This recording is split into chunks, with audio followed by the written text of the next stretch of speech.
Today, my guest is Adam Robinson. Adam is the founder and CEO of Retention.com and RP2P. Adam has mastered the 0 to 1 journey. He previously sold his startup Robly to an 8-figure exit. He's taken all of his 3 startups from 0 to 1 million in 7 months, 6 months, and now 4 months.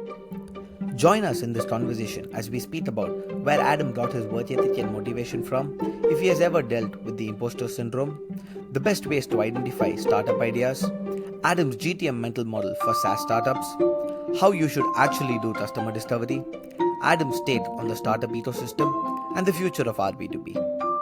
If you enjoy this podcast, don't forget to like and subscribe to this channel. Hi, Adam. Thank you so much for taking the time. Thank you so much for taking the time for joining GTM Talk. It's lovely to have you here, right? So, Adam, I'm not even going to bother asking you to introduce yourself, right? Pretty much everyone in SaaS, 8 out of 10 people already know who you are. So, when I was prepping for this chat, I realized something. You're already an open book. You post everything on LinkedIn, right? And you speak on so many interviews. So, I'm like, how do I add value to your listeners? How do I add value to my listeners? Because already there's so much information about you available, right? So that's what I'm aiming for here. So are you ready to do? Let's do it. I can't wait to see what you come up with. You may actually give me some more content pillars here, so I'm excited about it. Excellent. Right. So Adam, I'm curious where you get your drive from, right? The go-getter mentality that you have. Did your background in finance help you shape your approach to the SaaS world? Well, I think it starts before that. So like to be drawn into, just taking a step back, that environment that I was in for like a decade, working as a credit default swap trader at Lehman Brothers, which was like, it was a top 5 investment bank. Like the big shot guys. Yeah, it's just an unbelievably competitive environment. And there's a few more environments like it in the world. I think that, working for Elon might be similar. I think that working at a talent agency like CAA, where it's like the top actors in the world, every man for himself, you have people at CAA trying to get your clients from you. Like, it's just an environment where the only way you would have to be incredibly driven to be attracted to that environment in the first place, and then to survive for a long period of time.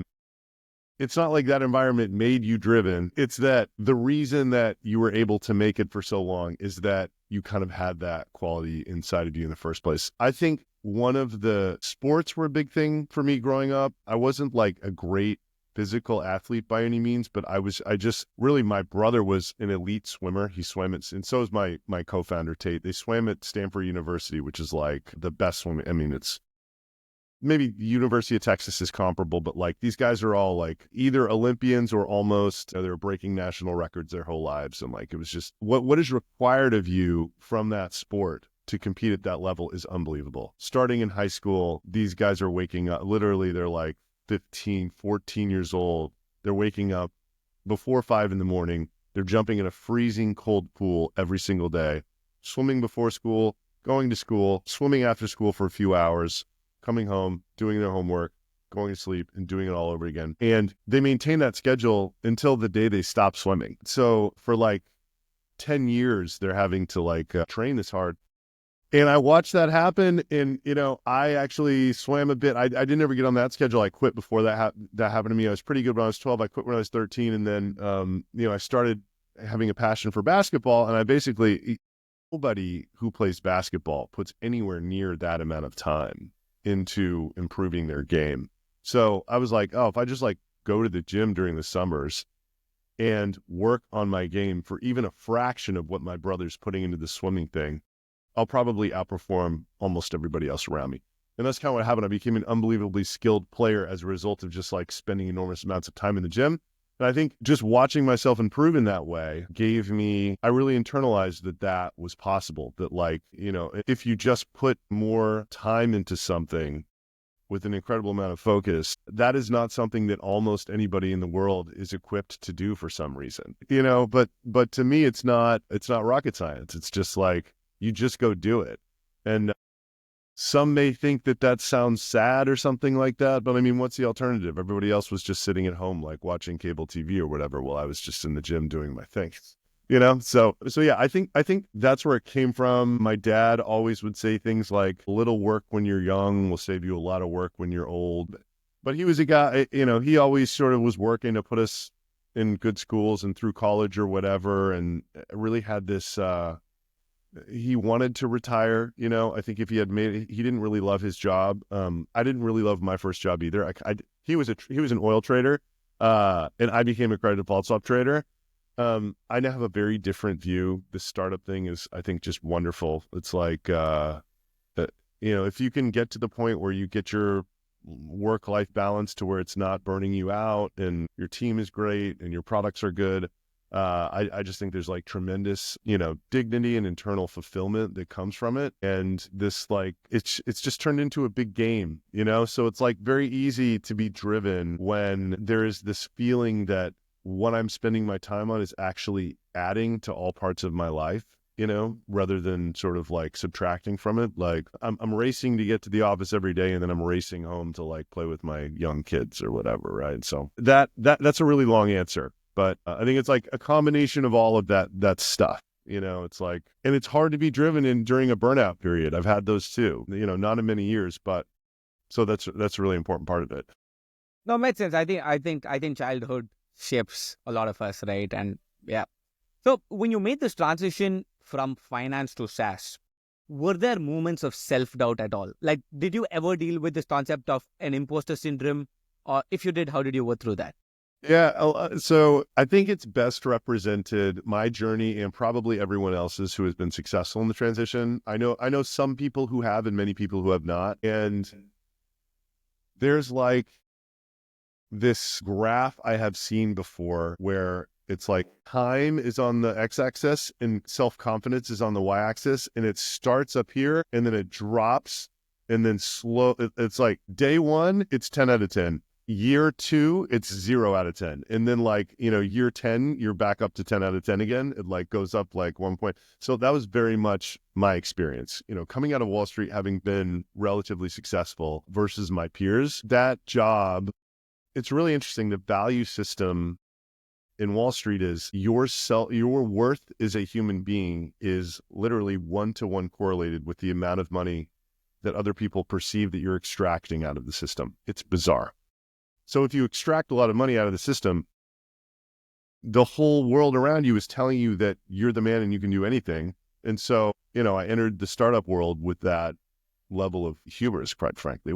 It wasn't merited. And then, a very long and winding road led me to getting my first product off the ground, like basically 2 years later. And then it was just a grind. I'm so lucky it even worked, but like, it was just such a grind for like the next probably 7 years. And then I'd read all these books that were like, man, you're pushing the snowball up the hill, and eventually like you'll get to the top of the hill and the snowball will start rolling down the hill. And I can tell you that from my experience, that's true. It's not like, we don't get stuck anymore. And that's just part of what I think the journey is. But man, I mean, everything is set up to make a startup fail in the beginning, especially if you're a first-time founder. It's like, I wasn't having guys like you ask me on a podcast who have audiences to share my story, to then have people look at what I do, right? Like that was just not a thing that happened.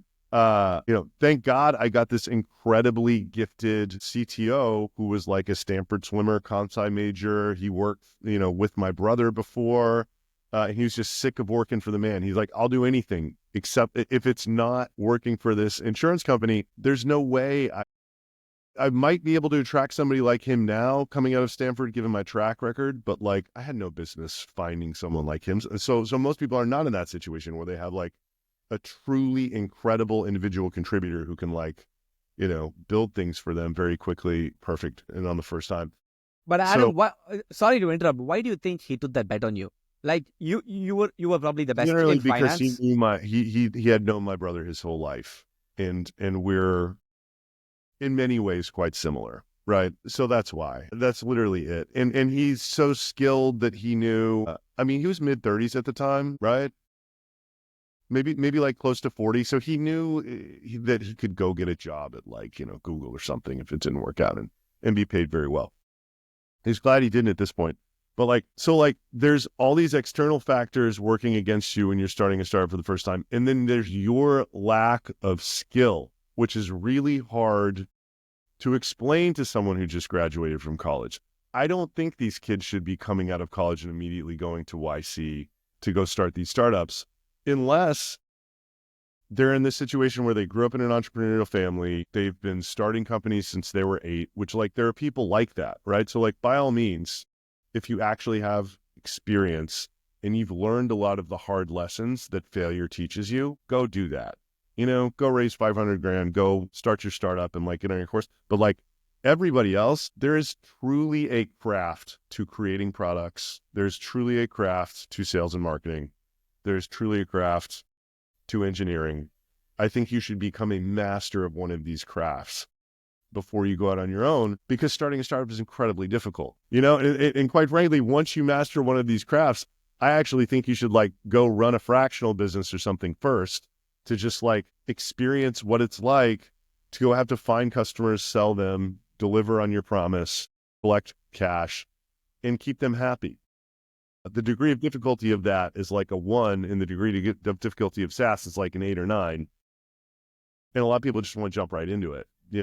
Adam, just circling back, right? In the 2 years period that you mentioned, did self-doubt hit you? Like, did the imposter syndrome hit you? So yeah, what I meant to say by that first example was for the first few months, absolutely not, because I was wildly overconfident. And then I realized I knew nothing. So like my whole world was self-doubt. What was offsetting the self-doubt is I had saved enough money to where I could survive for like 5 years or something like that. And I got my life expenses super low. So I kind of set into the self-doubt. Like I felt horribly unqualified to do it. I started reading every book under the sun about entrepreneurship and, you know, managing team, like sales, like literally every single book about whatever problem I ran into. I started trying to educate myself. And I think that I always believed that I could do it just because I had seen, you know, like my brother was an entrepreneur, like, you know, when I moved to New York to work at Lehman Brothers, I watched these 2 guys in my apartment create the homepage on this app called Dreamweaver for a website called Vimeo. Like that. So I watched these guys do it. And like, I kind of have this thing where it's like, I knew them. They weren't geniuses, you know, like they're smart kids for sure. But like, you know, they just took this wild risk and then worked incredibly hard to make that vision a reality. I think like if you want to think about like self-doubt, like in the moment, absolutely. You know what I mean? Like I do not have what it takes to do this. I thought that all the time. On the 10-year self-doubt, I never really was like, you know what I mean? I always kind of felt like I was going to get it there. You know what I mean? Just because I felt like I had enough runway to like build myself into like the person that could do this.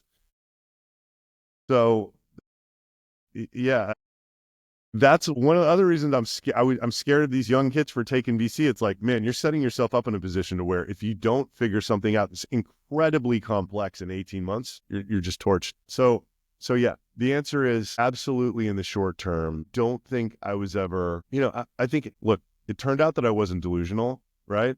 Because I'm in a great spot now. But like, I think if you're not incredibly optimistic in the long term, you can't do this. You know what I mean? Like you don't have the right disposition to actually do it. I don't know a single entrepreneur that isn't like wildly optimistic about the prospects for them and their business a decade from now. Makes sense. Otherwise, why are you doing it if you're not? You know, like there's just easier ways to live. Makes sense. Yeah. Right. So Adam, so Paul Graham, right, in one of his essays on this really famous essay called How to Get Startup Ideas, right? He has a quote saying, live in the future, then build what's missing, right? And if we look back at what you've done with Robly, retention, or RB2B, it almost seems like that's exactly what you've been doing. We went through a phase where getting traffic was everything. Then we realized it's not about traffic, it's about relevant traffic. Then we realized it's not about relevant traffic, it's more about revenue, right? Both retention and RB2B does the exact same thing and helps to fix the exact part of the puzzle, which is revenue, right? Yeah. What do you think is the best way to identify potential ideas? I have some very strong views on this. I love it. And this kind of goes back to like the skill of an entrepreneur, right? Like I think that I have become through, and by the way, through failures and successes, I think you need both to be able to like feel what failure feels like and feel what success and product market fit feel like. My first startup, we just ended up building into the email newsletter space for small businesses. And like, we had like a customer acquisition strategy, which was, it was like scooping the breadcrumbs off of Constant Contact's table. And that only will. I've heard like 8-9 podcasts of yours, so Yeah. I know your journey. Well, my point is like that only worked for so long, and it left us with this very undifferentiated newsletter app that no one really wanted. So like the customers were happy with it, but it wasn't different enough to acquire customers in the real world, right? Nothing I tried worked for that reason. So here's my strong view on this. I think that the best advice I ever got on, and by the way, that product got stuck for 3 years at 3 million ARR. Throughout that entire 3 years, I'm going to all these events. Anybody in the email space, even tangentially, that I viewed as like farther along than me or higher status or something, I would try to speak with them. So I heard this woman who like was just a marketer at this email testing app called Litmus. So it's like not even an email newsletter app. And I'm like, will you talk to me and my co-founder after or whatever? So we did a Zoom call. I'm like, I tell her this like terrible plan that we have for our email newsletter app. And she goes, you know what I would do if I were you? I was like, what? She's like, I would solve a problem in email that has not been solved yet. I was like, and that sounds like a very basic statement, but like somehow when you're in the middle of all of this, what you think you need to do, that was just not a guiding principle for me at the time. You know, and maybe it should have been, but it was not. And that's why, like, I love saying that over and over again. It's like, I think the best path to getting a startup off the ground is to be in this world where when you say something, when you say what you do to somebody, they think they're hearing something new. Does that make sense?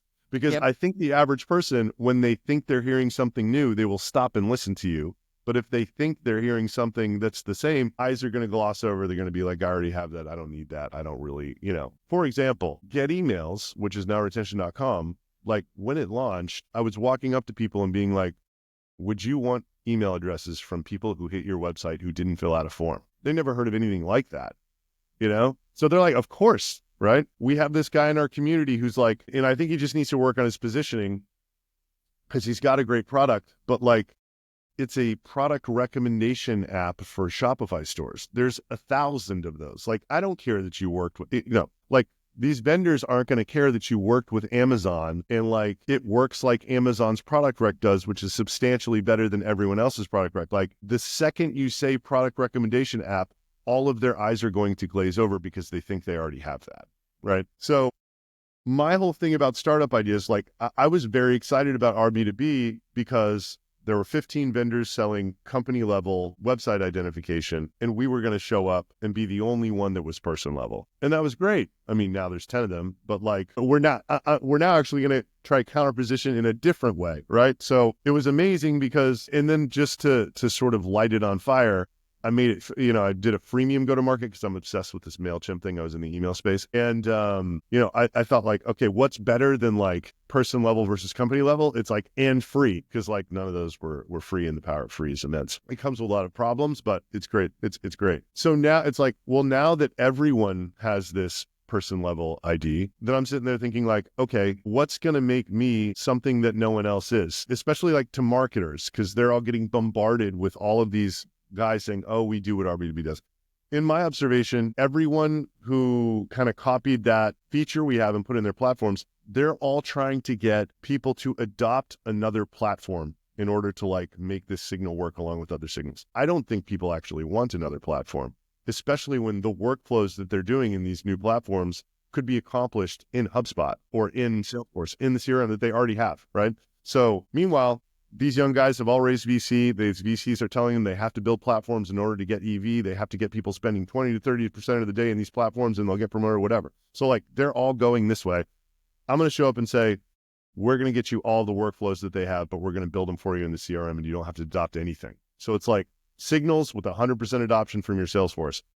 Like, again, it's like, that's not as new as, well, it was company and now it's person, but like, I think it's a totally different new statement. It's like, Everyone else is saying, you got to adopt my platform to get these signals. I'm saying, get a site visit to the account owner in your CRM and without having to adopt anything. So this is kind of like an example of like how I think through stuff. It's like, what is going to be new and different for people? If the answer is none of this, it's not even worth pursuing. But why not compete in a crowded market? Like why Why are you not? What? against competing in a crowded market? Like let's say you want to do company level identity, right? There are a bunch of players that already exist there, right? But why not compete in that market? Or why shouldn't somebody be looking to start something in a crowded market where they think they're strong with GTM? So I think crowded markets are a great place to start because the demand is validated. I think competing horizontally in a crowded market I think the types of people that can be successful at that are like Parker Conrad level, geniuses at both product and go-to-market. And if you don't know who Parker Conrad is, he started Rippling, but Yeah. and this is like in 2019, and he's selling 42 different products in 4 years, right? 10 products a year. It's this like massive HR suite, and they're basically like bundling and undercutting like the larger enterprise guys. And it's amazing. And, on LinkedIn, people love to say that like that's just, we just do the compound startup like Parker Conrad. Like that is incredibly difficult. How I think less experienced founders like me, by the way, should approach crowded markets is you need to resegment that market into a niche and then widen your aperture as you find product market fit within that niche. What do I mean? You need to figure out what feature bundles in this market would be valuable for a certain segment and forget about everything else, right? You can build less if it's the right stuff and then either undercut on price. Sometimes you can price more if like that feature set, like Klaviyo was a great example of this. Klaviyo is now worth $10 billion. It's an email newsletter app for Spotify. MailChimp was already hundreds of millions of revenue when Klaviyo showed up, but Klaviyo built the exact right thing for a Shopify power user. They had way less features than MailChimp when they started, but they charged twice as much because those guys wanted abandoned carts out of the box, and they wanted to be able to do advanced segmentation, stuff like that. So they were able to show up to a market, resegment it. It was for a very specific group of people. MailChimp was for everybody. They had less features, but were able to charge more because they were the right features, Showing up with complete white space like Uber or whatever, like that is very, very difficult, takes an incredibly long time. I actually love the idea of showing up in a large existing super commoditized market, but resegmenting it to a very tight niche and then widening the aperture. That makes a lot of sense. I think 0 to 1 gives a very similar example. The book 0 to 1, a very similar example is given. Like, I love how you put that. So Adam, you've scaled 3 products, right? 0 to 1 million in an extremely short period of time.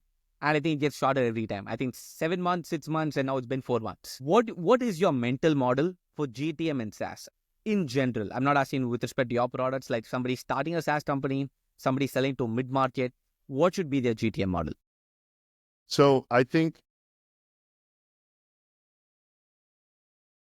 it's a long answer, I know. Yeah. Well, look, I'm probably the most passionate about this topic because I think this is another thing that is working against early stage founders who don't yet have a good product and product market fit. So like, man, there's so many problems. It's like you want to believe in your product even if it's not good, realistically, right? And you're stuck and you can't figure out why you're stuck at 30, 40, 50K ARR and you're not really growing. Look, I think if you're a year in and you have not yet achieved 1 million ARR, like you don't have product market fit yet. And like, I think you should stop doing everything.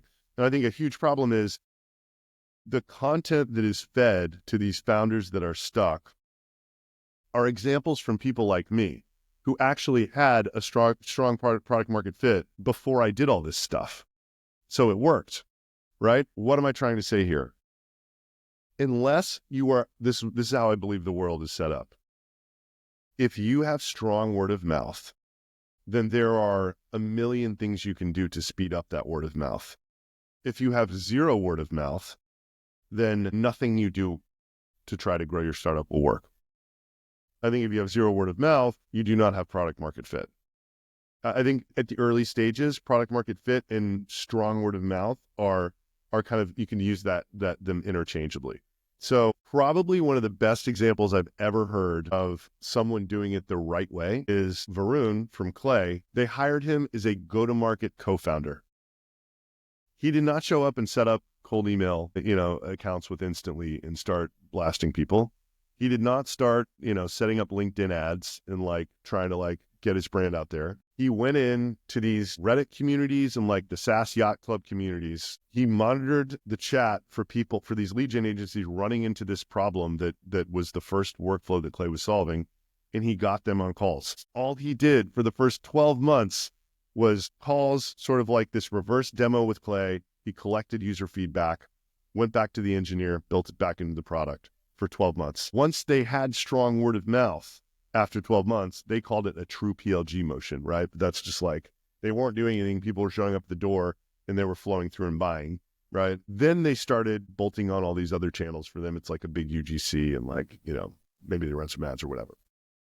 I think the key as an early stage founder for go-to-market is you actually just get yourself in this customer discovery loop and you don't do anything else until you are getting at least 1 or 2 referrals per week that you're not asking for. And that's hard. It's not about blasting. It's about, like Alina from Chili Piper is a well-known person in go-to-market. The way she and Nick, her husband, started that business is they went to sales meetups. They went to she was literally walking around with a notebook to people who were influential in the sales space and being like, this is what we think we want to build. Would you buy this for your team? And if not, why not?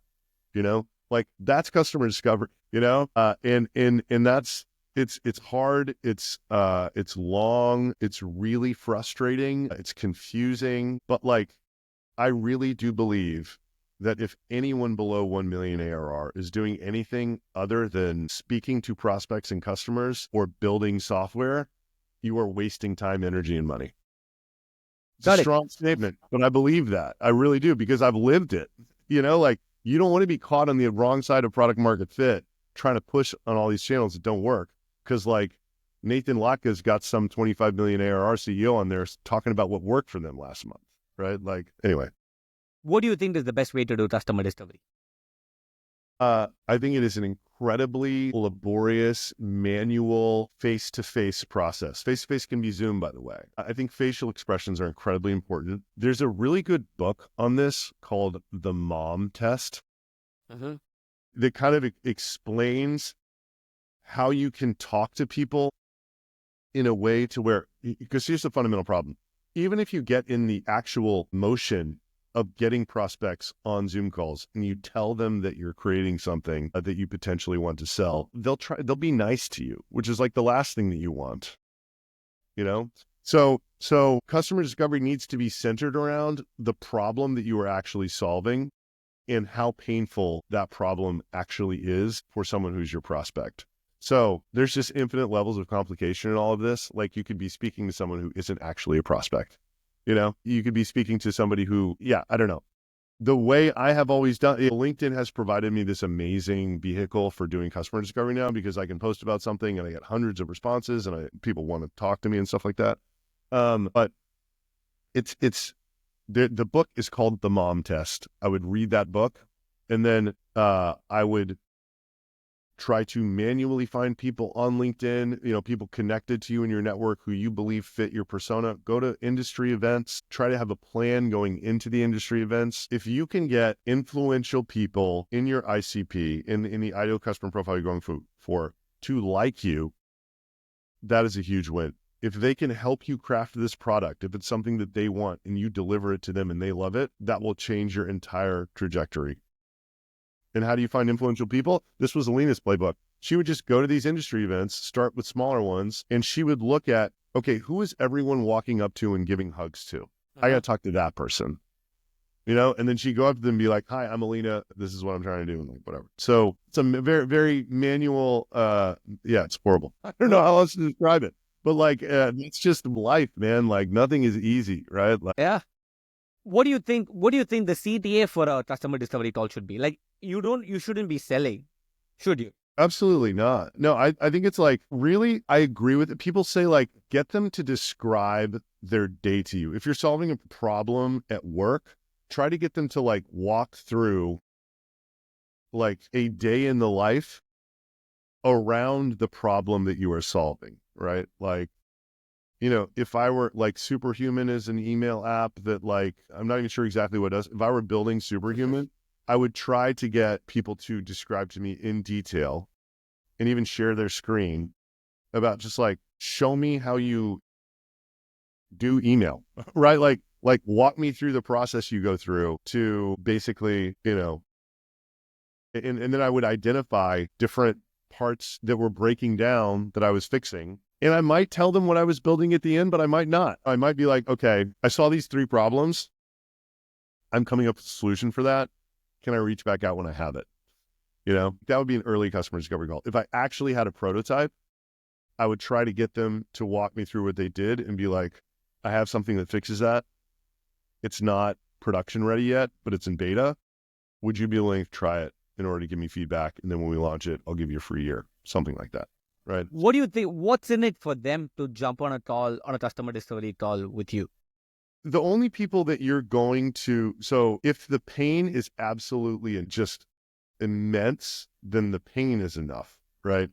That's not always going to be the case. You may not always be credible enough to have someone believe you. And it also depends on the type of people you're going after, right? Like if you're trying to get like SaaS CEOs with above 100,000 followers on LinkedIn, you're going to have to get to me a different way than you would get to like, for high school and college females.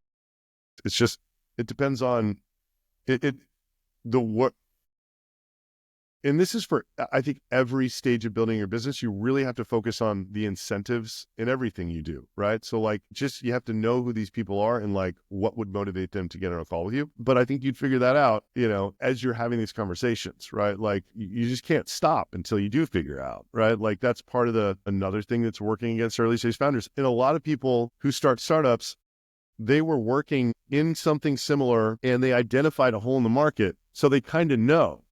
But I mean, one of my friends, Andy Mooborn, he offers people $100 Amazon gift certificate to like talk to them. Like a tactic that I have seen before, depending on, how senior these people are in their career, if they're not used to being asked to be advisors, if they're like director level people, like saying, you're looking for paid advisors or like, you're interviewing people for like equity advisors for this startup you're starting, like, that's just a sales question.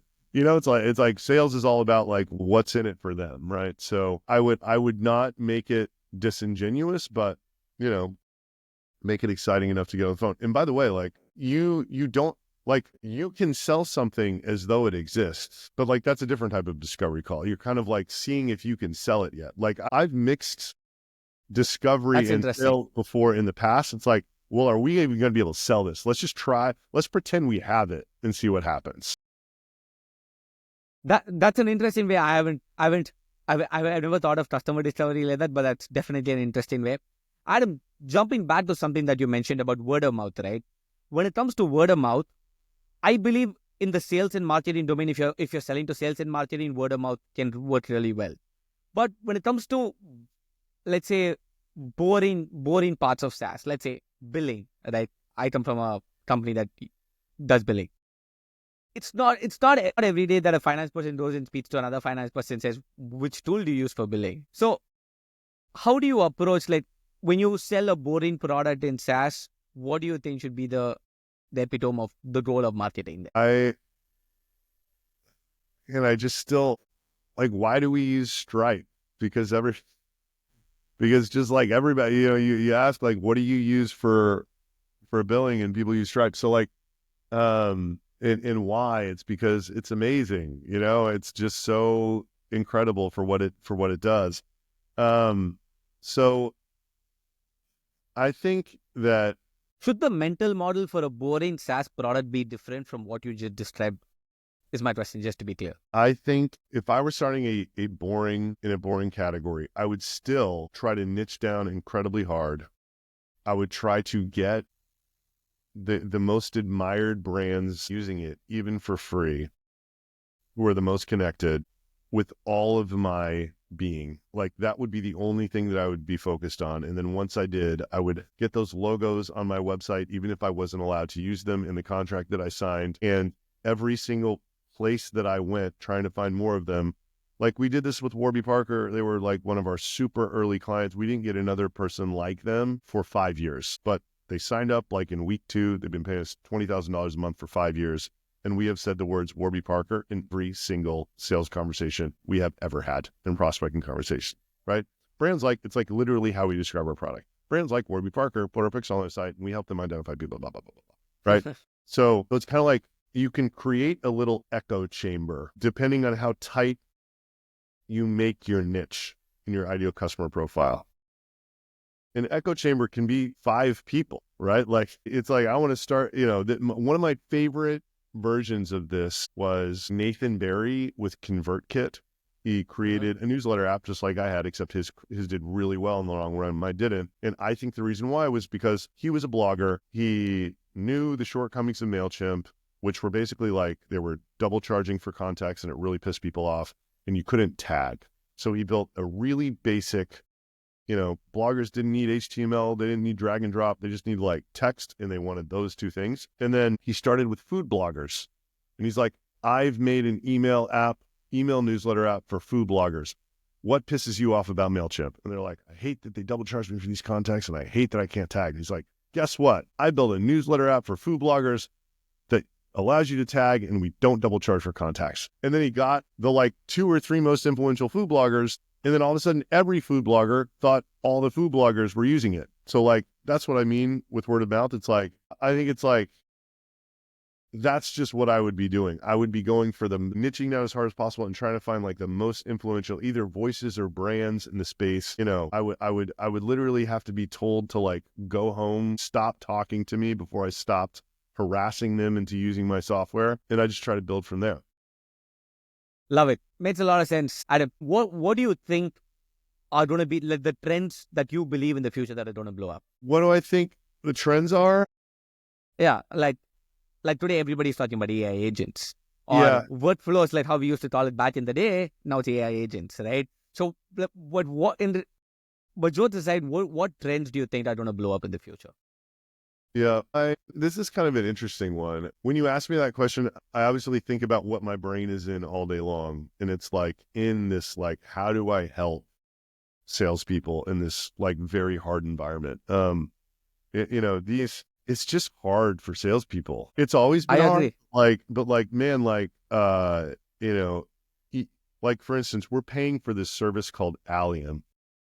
And what Allium does is they interview enterprise companies about software that they use. And then it's an anonymous person, their position, but then they talk about these vendors and the shortcomings of the vendors. And then you're like, great, I just got to find the product marketer at Best Buy. And, I know that like, they hate this about Wonderkin and like, we like, whatever.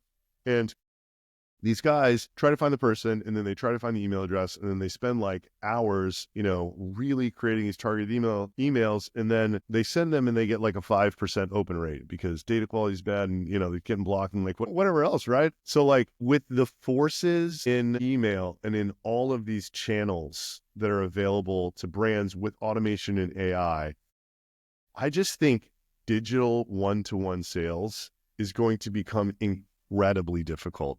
And I think we're already seeing it. There's like a surge in this real world, events are like, booths are more expensive. People are, I don't know, like, I think I think there will be a combination of like, sales will either be this like in-person motion where you're building real live network and then you're starting your digital communication that way because like, otherwise, it's just going to get harder and harder to go cold into someone.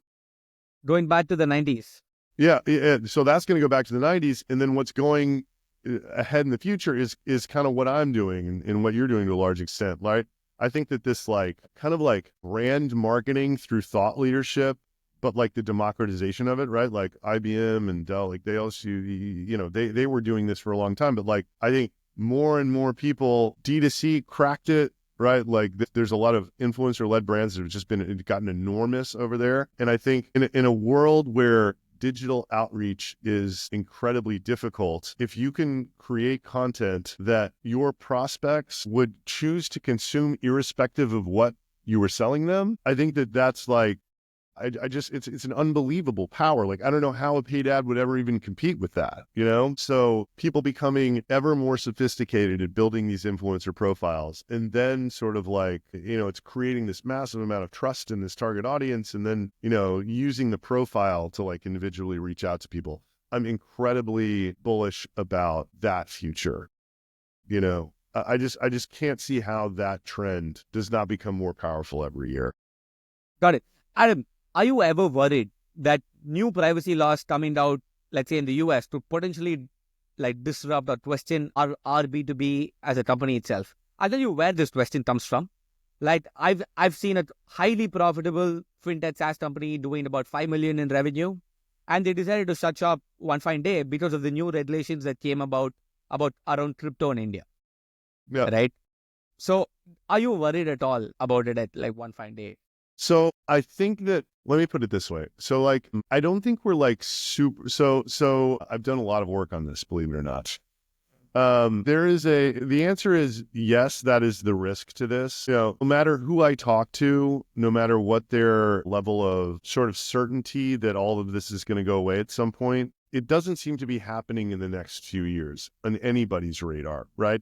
So it is kind of, yeah, it's a strange thing. This apparently, what I have read is there's a very strong lobby by the Direct Marketing Association in Washington against making opt-in email marketing a law. Does that make sense? Yep. So that's like the main differentiator between what's going on at the state levels in the US and what GDPR is. GDPR is straight up first party opt-in for data collection on the internet. So if like you email being non-opt-in and that are mutually exclusive, and the email being non-opt-in is a federal level thing, and the Can-Spam Act was reviewed in 2019 by Trump, like those guys aren't going to like change that law, right? Like that's just whatever. So it's hard to create legislation that is on par with GDPR that would restrict this and still respect that federal level law. And what I have observed is that for now, so long as you're like getting conspicuous consent in a cookie banner, and people are basically, if you say what you're doing on a website and someone accepts that like cookie tracking and everything, like you're actually collecting consent for the practice, you know? So, you know, some would call that a loophole. Some would call that like a dark path, but like realistically, like that's with the, you know, legislation is a very complex thing.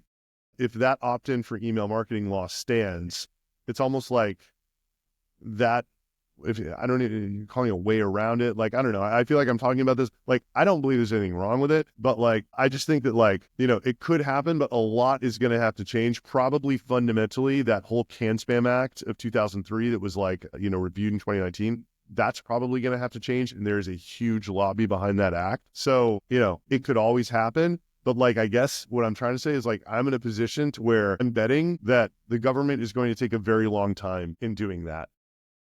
Got it. You know, so like, I'm not like losing sleep over it. Just as like, I love betting against the government. And, you know, for the time being, it's like, you know, anytime there is this kind of risk, the space is slightly less competitive, you know, so it's like making the competitive dynamics a little bit better. But yeah, it's certainly, you know, every business has its risks. This is a not great one about this. Like, it definitely like adversely affects the enterprise value of the thing. But I run it in a way to where it's highly cash flow positive, and I'm sort of like over time, you know, getting my exit in the event that, you know, I wake up one day and it's just over. And we're diversifying away from just that. Not on the B2B side. That's just getting me to my next question, right? So I think I was one of the early users of R2B2B, and my sales team was zapped, right? We've used de-anonymization tools in the past, and the biggest challenge with them is you don't know the exact person who's visiting your website. It can be 100 people from the company in the same city, right? And you start this guesswork, you do outbound, and those are challenges there. But is it better than doing it absolutely cold, 100%? But what's even better is what RB2B does, which is gives you the exact person who's come to your website along with a LinkedIn profile, right? So do you think there's a future growth path for RB2B to compete feature-wise against companies like Hockey Stat, Clearbit, let's say, or a Factors.ai, and not restricting only personal like personal level identity services can be just for the US, but it can be company wide for the rest of the world. Have you Yeah, ever? we'll literally have that by March 1st. We're going to add the reverse IP lookup then. And then I think, my vision for the future of our B2B is like Common Room, Ample Market, Unified GTM, like Warmly. I mean, they're tiny, but whatever. Like they're all building these platforms that to me look like they're incredible, by the way. Like I look at Unify and Ample Market, I'm like, oh my God, like if I had that, I could sell that to literally anyone. However, I don't believe that large sales teams will adopt those. Do you know what I mean? It's incredible, but like a large sales team, like how are you going to teach 50 people how to use Ample Market? Like you have to talk to the AI about what you want and like your voice, like, it's doing automated things for you, which like, if you have a super wide TAM in your very early stage, I think that works great. And you don't have a lot of reps. If you have a lot of reps and a a small logo TAM that's extremely large, I don't think those tools are built for that. So my vision is start with the website visits, then move to jobs and be the best at signals into the CRM that are triggering workflows and doing whatever named account owners want. So it's either adding to a lead score or it's alerting them in the CRM or in Slack, or it's sending them an email digest of like what happened the day before or whatever. So, and then you just start piling on signals. And then sure enough, while person level website visitor identity is 100% of what we do now, in 2.5 years or 3 years, it's going to be one of 11 signals that we're creating for people that is of varying degrees of importance, depending on who the customer is. So March 31st, a lot of companies need to be on the lookout for. Yeah, I mean, look, I'm really excited. So the reason I think our churn was so bad in the fourth quarter was because I was effectively selling people two workflows. The first workflow was put a human being in front of this noisy Slack channel and have them figure it out, which is not great. Some people are happy with that. That's not a great thing to sell to people because the Slack channel really is noisy, right? Like a very low percentage of people are in your ICP that hit your site. It's just the nature of web traffic. And then there was this other, I was super excited about Clay. I tapped into this UGC engine and a certain type of company with a lot of traffic or whatever, they can take these RB2B leads, filter them down in Clay, and then enrich them and shoot them out through what I call the spam cannon, right? It's like instantly or smartly, these shitty domains, and like they can sort of make that work. That is not the most value of this tool comes from a very high deal value, long sales cycle, and like continuing to alert the rep, either an SDR or an AE, who is working those processes, that there is activity from these accounts on the website, right? So like our product didn't do that. So like rebuilt the HubSpot integration to do that, built the Salesforce integration. We're layering on the reverse IP lookup tech. Demand base is actually going to be the provider. So we can like go straight at 6 cents with this, which is great. And that's going to be like, if the Slack workflow is V1, this is like going to be V2. And then like layering this job thing. So like job change, job opening, champion list, job change, like doing all that stuff also in the CRM. No need for salespeople to adopt anything. That's going to be V3. And then after that, it's like sort of, I think that, can we do like text signals for people, right? So like some script goes on from a competitor or whatever, like, does that start your deal cycle for like 2 years from now, or like, yeah. So that's the way I'm thinking about it. Excellent. Adam, do you have a hard stop in 4 minutes? Do I? Yeah. No, I don't actually. Okay, excellent. So Yeah. I probably am going to broach into a very I think that you'll find really interesting. Do you find it hard to wrap your head around the entire startup ecosystem on the funding startups are raising with minimum traction, unrealistic valuations? Like almost 90% of these startups are burning through losses, right? And in almost all cases, like the startup loses and many of the founders win. What is your take on this? To me, what's happening is not that unlike what happened in SaaS in 2021. It's like, I think that there's a reason why those I think there's way too much, and this may be a contrarian view, but like, I mean, there's too much excitement about startups building on top of LLMs. And I think we're starting to see what they're good at. This is my opinion. For example, someone who runs an investment portfolio, they're blown away by an LLM because what they were paying $300,000 per year for this person to create them an investment memo, looking at 200 disparate sources, they can now do for free in 10 minutes or whatever it is, right? Or get most of the way there. I don't think it's just like replacing entire jobs and, in much the same way that I don't think an LLM would be able to build and maintain the LinkedIn audience that I can, because it's my perspective and my humanity that is pulling people in. And I don't think AI has perspective. I think it's going to be hard for people who don't have that prior wisdom to use AI to build great software. So like probably a bunch of crap's going to get created, and then, the best is going to push to the top. As far as the actual funding, I mean, I don't know a way around it. This is just how this works. It's like you get a bunch of incredibly optimistic people who think that a revolution is happening and that growth is going to go on forever, right? Like it's the founders and the investors who are guilty of this, and they just do crazy shit, and you got people like Peter Thiel saying like higher valuations are indicators of, future whatever, right? So yeah, I think I'm surprised that it happened in the way that it did so quickly after everyone got their teeth kicked in on that last SaaS thing. Yep. But that's just the nature of this game,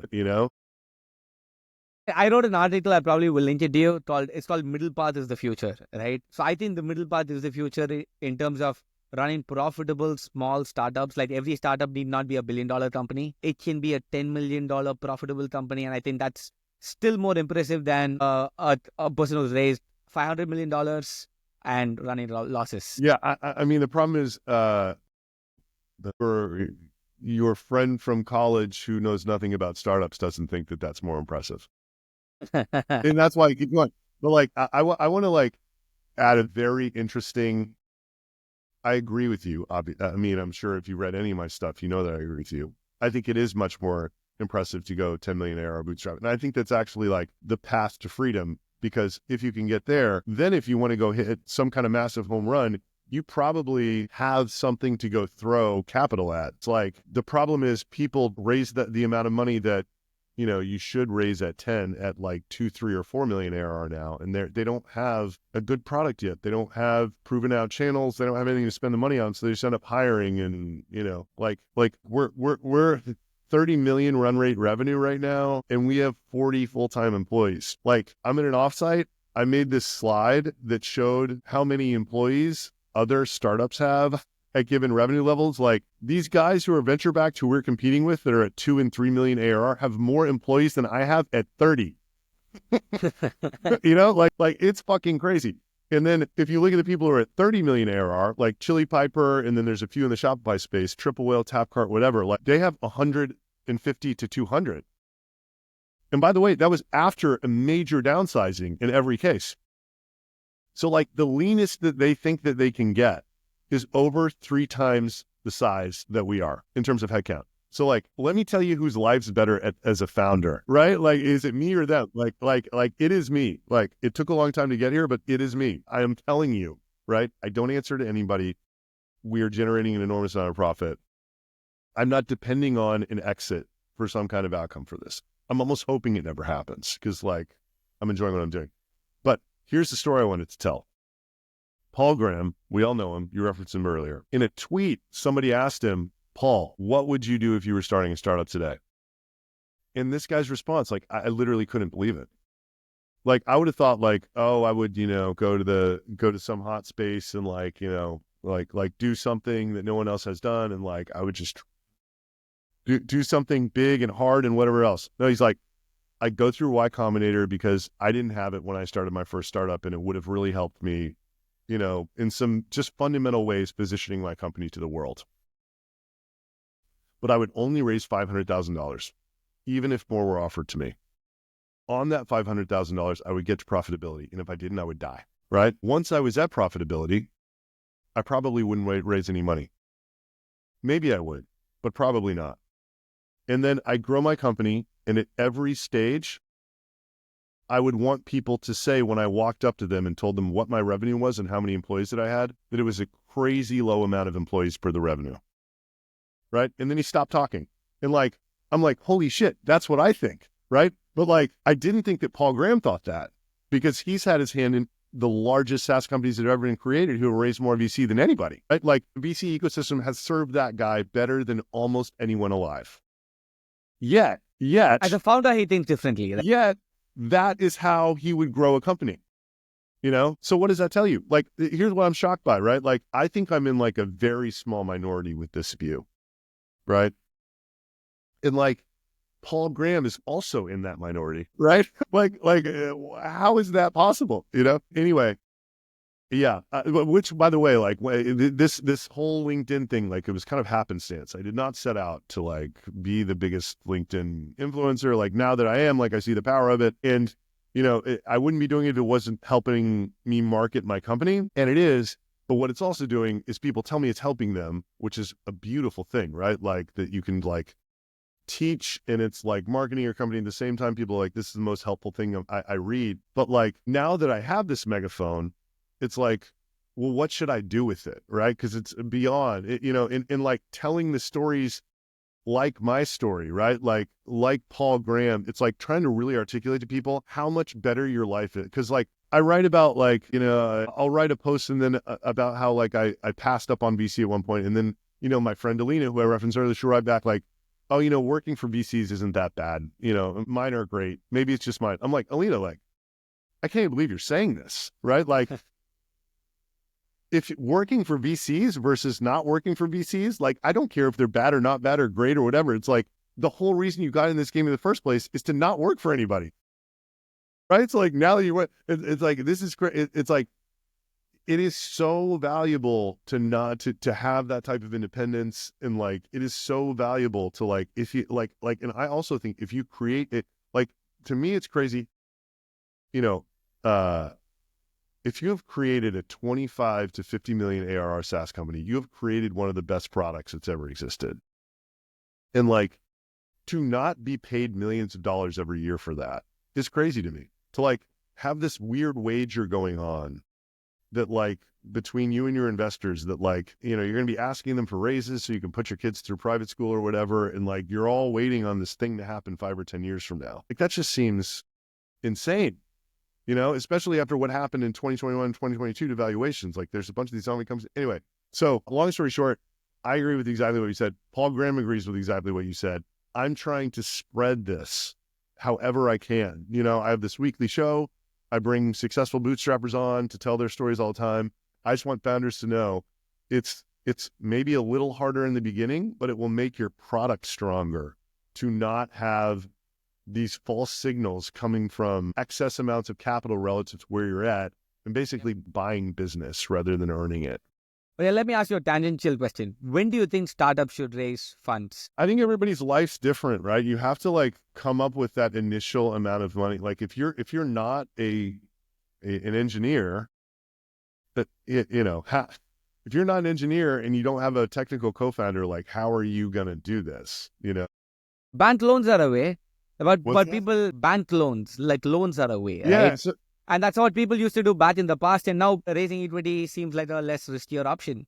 yeah. So what I say is like when you were on the path to where you're screwed is when you take institutional money. So if you can raise something that looks and feels like a startup angel round, but it's the type of people that would give you money if you were starting a restaurant, then I think you're in a great spot and you can do what Paul Graham suggested. But it's like raising a few $100,000 that way.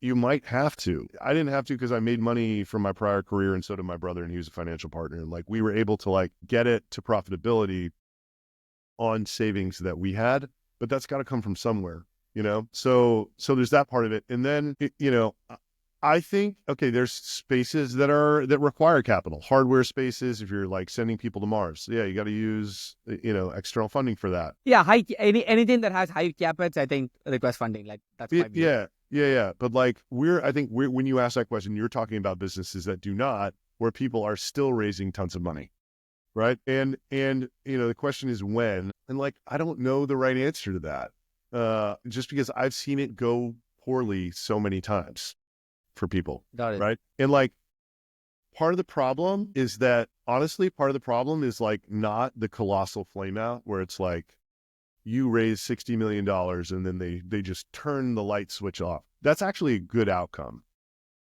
Let me give you 2 examples of what a bad outcome is. So, and these are from the email space because like I'm from the email space originally and I just follow it really well, just from like an industry perspective. Example number one, Jason Lemkin posted about on LinkedIn a few weeks ago. It was a marketing automation platform called Act On. The company was 23 years old. They raised $53 million of VC, and they sold to a SPAC for $53 million. Only 20% of it was cash. 20 years in. Let me tell you how those guys felt when they raised that round. They felt exactly like every 26-year-old founder today who's raising $10 million or they felt the same way Hockey Stack felt when they put that post out that said, we just raised $20 million. We're hiring a bunch of SDRs. We got a new office. We're painting our billboards all over, whatever, right? Like, that's how they felt at every one of those rounds, right? So, and then another example, which happened the same week, which is so crazy, is this company called Infusionsoft, which was like one of the OG internet marketer, email marketing automation platforms. They rebranded and they call themselves Keep now. They had raised $100 million in VC and they sold for $80 million. And if you know anything about how investment capital works, that $100 million is preferred. So they get paid first before anybody else. So guess what? They made no money. I hope Clay took some secondary, because if he did not, he was a donut.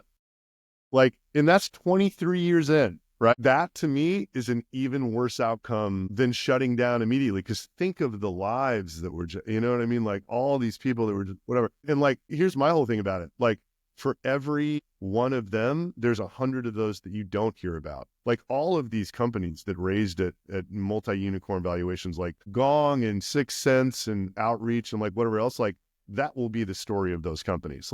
They will sell in a decade for less than the amount of money that they raised. Why? Because they raised at 50 times revenue and they stopped growing. You can't raise at 50 times revenue, stop growing, and ever grow into that valuation again. You just can't. Adam, I see your blood boil when you speak on this subject and the passion. I'm just trying to help founders, right? That really sucks to get yourself into that position, and it's really exciting getting there. And then you wake up one day, I literally heard these words from my friend Nick Weldon, who's buddies with these guys at it's like High Touch, some CDP for B2B. They're 30. Just crushed it. They did a round. They raised $100 million. They took some secondary, but or maybe none. They did some round above $100 million and they have 8 years of cash that they're just not even going to spend, but they don't actually think they'll ever be able to sell at anything close to that valuation, just based on how the market changed. And the guys literally said well, no one told us this when we were doing our ref. You know what I mean? Right? Yeah. No, it's so exciting to get that big valuation, but then realizing that you need to actually grow to 3 times that amount. And they don't think they're going to get back to that amount, right? Anyway, I think a lot of companies could be really, really good businesses like I have. They could be incredible cash businesses, but to be a venture business, you need enormous scale, right? To actually get a good outcome there. Whereas a lot of businesses with far less scale can be incredible businesses, Yeah. So, Adam, what's your take on Sam Altman's 1% billion-dollar company that he put out? What is your take on it? Yeah. So I think I'm probably the right guy to ask, right? Because I think my marketing machine, which is me helped by some consultants, is doing the work of a large team. I think if I could do that, and I could also code with the help of, I think maybe the future of coding is the AI helps you do the grunt work, but in order to build great software, you still need great, truly amazing problem solving skills and vision and all that stuff. So I think it's it's becoming closer and closer to possible every day. But I think you would need to really, and I think you would really need to understand the audience building side really, really well. And you would actually need to be able to build products. I consider myself a product person in the sense that, I'm product in a product sense. I can take what customers say and mock up a UI and communicate it to my engineering team about what needs to get built. But I can't actually build it. I think you would actually need to build. I think so there's this company called Built With, which is my favorite bootstrap story ever. That dude was a one-man show to like high teens ARR. I think he may have a couple people answering tickets now finally, but like one-man show, right? Yeah. And that was before AI even started. Yeah. So like, and he wasn't doing anything for marketing, like not a damn thing, because he was just out surfing or whatever and answering customer support tickets and then doing whatever the customers wanted. So if that guy could accomplish what he did at that time with all of the sort of steroids that AI will give a truly elite player, I don't think it's a stretch at all. I mean, the problem is like, what does a unicorn mean, right? Yeah. Like, can one man get it to where, you know, it's 30 million ARR doubling every year with great prospects and then raise $100 million to go hire people? I think that's, you know, is that a one-man unicorn? Yep. On that day it is. The next day it's not. But like, once you break it down like that, it doesn't seem that crazy. Yeah. I think the definition of a unicorn is just like, yeah, like it's just valuation, right? Today. Yeah. Like this morning, I was reading a tweet by Ben Land, right? Like Cursor from 0 to 100 million ARR, they did it in 21 months with 20 people. Bolt That's did incredible. it 0 to 20 million in 2 months with 15 people. Lovable, another company, 0 to 10 million in 2 months with 15 people. Mercor, MERCOR, 0 to 50 million in 2 years with 30 people. And Levin Lab, 0 to 100 million in 2 years with 50 people. And I'm like, wow, I need to ask Adam this question. And that's why I did. Yeah. I mean, yeah. Yeah. Those music, are they Adam. are all those AI? All of those are, yeah. Yes. I don't know about Mercor. I've not heard of this company, but yeah. Yeah, it'll be really interesting to see where they are in a few years, you know? Yeah. Will these will new entrants come and just totally eat their lunch or not? Because like Jasper, who I share an office with, which I talk about a lot. I mean, I don't know. I think they're probably smaller than their peak from 12 months in. I think AI really, I mean, this is my date. I can be wrong. I think AI really is disrupted that space of companies that were there, like Jasper, because people don't need tools like that anymore. You have OpenAI, you have Cloud, you have a million other tools today, right? Yeah. So, Adam, let me ask you a deep question. What is your goal in life? Man, that's a good question. I mean, you know, you're a successful entrepreneur. Yeah. You build 3 startups, you're making good money. You can exit if you want. You choose to work. You love the hustle. Things seem to be doing perfect. Like, what is your goal in life? Yeah, I think Warren Buffett said this, and I really agree with it. He says that he thinks the happiest people in the world are people who enjoy the lifestyle of running their businesses. And like, today I agree with him. On bad days, I may not, but I'm just, there's a lot we're working on that is really exciting, and I think it's kind of in its infancy, and like I'm really curious about this like personal brand stuff, how far that can be pushed to grow a B2B startup. I think I'm in a really good position to find that out. So yeah, I just want to, keep trying to like get me and my team to like live in excellence with this thing that we're doing together, which is building this company, and not over optimize to work. Like I got, 2.5-year-old and 4-month-old, and like take the energy that I'm getting from there and like channel it into my family. And I want to stay healthy and have a long health span, be young as long as I possibly can. I'm trying to like maximize my engagement with the life that I have in that regard. I think I'm very fortunate to like have found something that I find so interesting to spend my days on. Doesn't money ever excite you? Like today you can sell your company if you like. I think the idea of a big exit is exciting, but like in a way, I'm also scared of it. Money's a strange thing, man.